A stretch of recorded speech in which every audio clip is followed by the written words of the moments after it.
kaya naman si Bene dito makakakuha ng kill. Onyx Zol ay makakabawas. Orion? Players again, Falcons Vega, pero Luka Trian, laban dito kay Chin, pero nagkaroon ng kasama!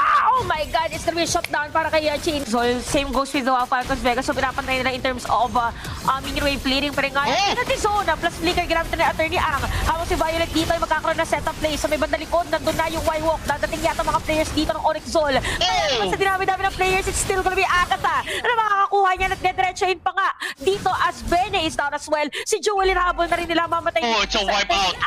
At sa ilalim ng torre, triple kill para kay And the King ball. and a wipeout para dito sa Falcons Vega. And the ball, Chantel! And the ball! Grabe naman si Xin Chao!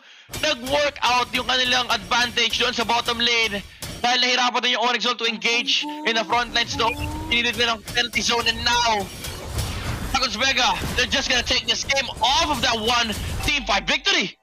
At hindi